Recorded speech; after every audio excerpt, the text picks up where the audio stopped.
ese koko kurya ingurube ni icyaha gikomeye cyane Imana yanga urunuka? Ese abarya ingurube cyangwa batazirya byavuye he? Kuki kurya ingurube ari icyaha gikomeye cyane kizajyana abantu benshi mu irimbukiro? Niba ukirya ingurube cyangwa se nawe uteganya gutangira kuzirya, umva ubutumwa ukuri utigeze ubona ahantu na hamwe, maze ushyira ubwenge ku gihe, kuko nzi neza ko nyuma y'iyi video ugiye kureba ibyo kurya ingurube akaga bizakurira benshi bikabajyana mu irimbukiro batabizi. Reka turebe. Mbere yo kwinjira rero muri ibi bintu byo kurya ingurube, kandaho like kuko ubutumwa bugenewe abantu benshi cyane, YouTube ibone ibukwize ku bantu benshi cyane, noneho ya minsi ya mizazisange wariyejeje utakirya ingurube. Kandaho like, ndakubwiye ntiwibyihererana kuko nawe ugiye kubyumva uyu munsi nzi neza ko biguhindura. Niba biguhinduye rero ukumva amateka yo kurya ingurube n'ukuntu ari icyaha kizira mu maso y'Uwiteka, wibyihererana, kandaho like kandi mwandikishe muze mwumva ukuri, kuko ukuri kubohora imbohe. Tugeze mu Malewi 11 kuva ku 8 kugeza ku 9. Inyama z'ingurube ntimukazirye, n'intumbi zazo ntimukazikoreho, n'ibihumanya kuri mwe. Izo nyama ntimukazirye, n'ibihumanya kuri mwe. Ni Abalewi 11:8. Kadusubiremo hano tujye ku gutegeka kwa kabiri 14:8 kugeza ku 9.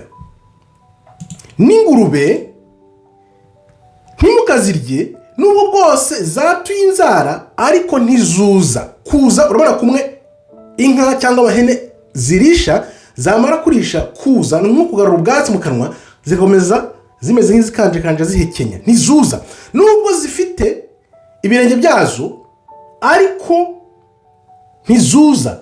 Ni igihumanya kuri mwe. Inyama zazo ntimukazirye, n'intumbi zazo ntimukazikoreho na gato bibaho. Ibyo bintu Abayisilamu ntabwo barya ingurube, barabise Abayahudi ntibarya ingurube. Byavuye he? Turaza kubiganira. Ni ibintu bibye ku bwoko bw'Imana kera, twebwe bamaze kudusenya, noneho bafata iyo mico y'ubwoko bw'Uwiteka, noneho barayigumana kugeza magingo ya. Ariyo mpamvu ubona Abayisilamu baseka Abakristo, Abayahudi baseka Abakristo, cyane cyane bavuga ngo musenga ibishushanyo, musenga Imana itari nyayo. Uko kurera kugenda kurushaho kuza hanze, niko ibi bintu bigenda bisobanuka. Kurya ingurube ni icyaha gikomeye kizajyana benshi mu irimbukiro kandi batabizi. Nkimara gusoma bino bintu, bwari bwo bwa mbere mbibonye, Mwuka Wera yahise ampindura. Reka uze wumve rero, reka uze wumve ibyabaye ku Bamakabe ubu byagenze kubera ingurube. Hano rero uribuka abavandimwe barindwi b'Abayahudi babirabura, apana bari abazungu, na mama wabo uko byagenze.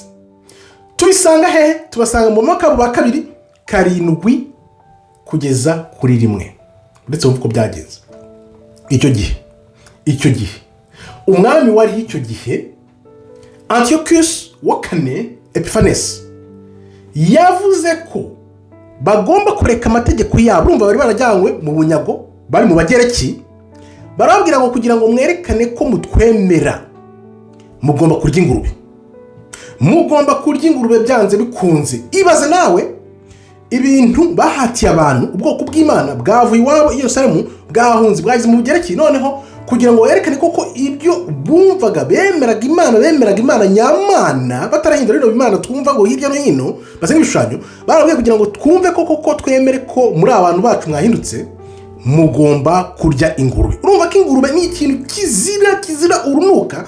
Niba koko Imana uko yari iri ejo hashize, uyu munsi n'ejo hazaza, bikaba byanditse neza mu ijambo ry'Uwiteka ko kurya ingurube ari kizira, kizajyana benshi mu irimbukiro, kuki weho waba urya ingurube uyu munsi? Ni ukubera ko wenda utabizi, ariko uyu munsi urayimenya. Reka uko byagenze rero, barabatorokiye karahava, banga kurya ingurube, baranga, bavana kwa mbere, wa kabiri, wa gatatu, wa kane, wa gatanu, wa gatandatu, wa karindwi, bagenda bica umwe. Uretse uko byagenze.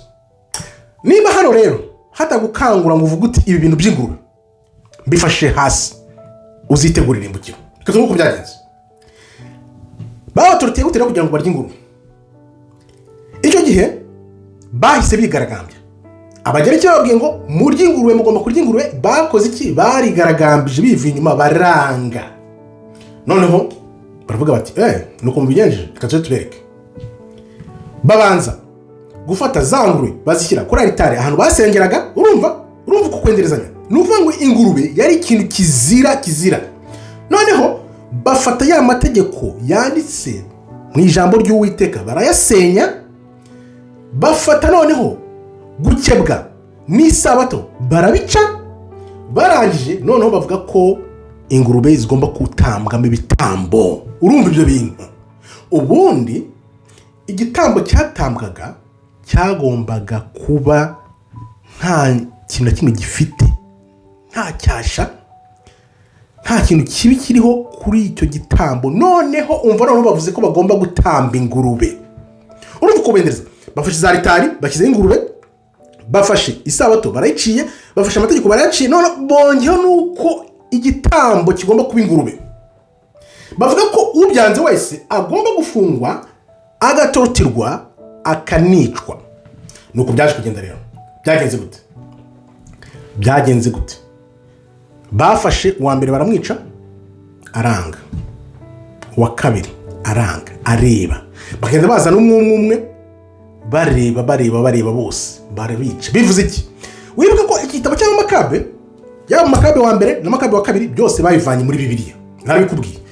Bino bintu maze kubisoma, maze kubyumva, isomo byampaye nirihe? Nuko no mu minsi ya nyuma bizisubiramo, kuko ibyabaye kera nibyo biba no mu minsi ya nyuma. Mu minsi ya nyuma bazahatira abantu gufata umubare, ikimenyetso n'izina bya nyamaswa bizaba bimeze nko kuryiza ingurube.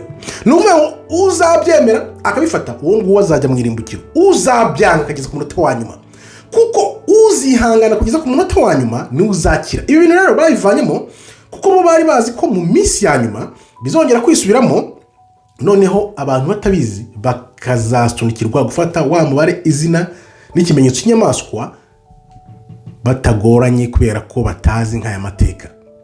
Ni ukuvuga ngo nk'ibintu byose bakoze kugira ngo batume uburya ingurube uyu munsi, kubera izo aritari bashyize ingurube, baca amasabato, baca gukeba, babivanaho byose. Barangije bavuga ngo ingurube igomba kuba igitambo. Urumva ibi bintu? Iyi si iri mu buyobe bukomeye cyane.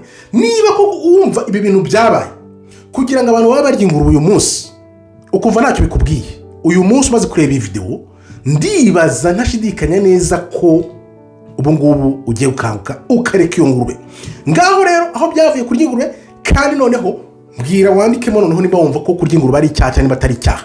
Kuki bamaze gusenya ubwoko bw'Imana, iyo mico n'imiziririzo myiza Imana yanga yuko murya ingurube, bahise bayifata bakayigira myiza, bakayiba, wewe bakakureka ngo urye ingurube. Ibaze nawe ko bimeze. Ariko ndibaza umaze kureba iyi video urahita uhinduka, nkuko nanjye maze kubisoma ubwanjye, maze kubyisomera nahise mpinduka nko mu kanya ko guhumbya. Wowe twabanye rero, nimba wumva iyi video iguhinduye, kandaho like, wiyihererana, uyisharinge, wiyandikisha ujuza wige ukuri, kuko ukuri nta handi hantu namwe ushobora kubona. Niba noneho unashidikanya, hinyuza Imana. Nzi neza ko mwe muhora muririmba muvuga ngo Imana uko yari imeze ejo hashize n'uyu munsi n'ejo hazaza, n'Imana iracyari imwe. None ibi ngibi byo ntacyo bikubwiye. Kandaho like wikomereze, ubundi ufite ubwenge, ufite amaso yo kureba n'amatwi yo kumva arahinduka.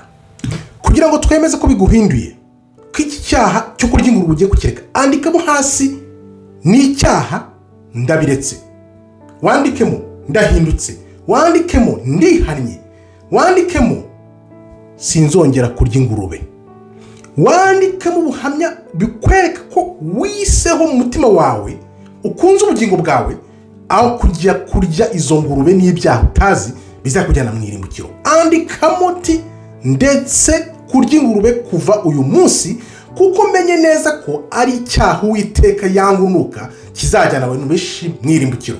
Andikamo ni icyaha. Kambashimira mwe mukomeje kwiyandikisha, biranyereka ko munyote ukuri amanywa nijoro, ukuri mutakumva hano na hamwe, kuko turi kugenda twegera mu bihe by'inyuma, bihe by'imperuka, iminsi ya nyuma. uzi ubwenge atangira akanguke agarukire Uwiteka. Nkambashimye rero mwebwe twabanye, Imana ikomeze ibarinde. Shalom shalom, toda haba tov meyo.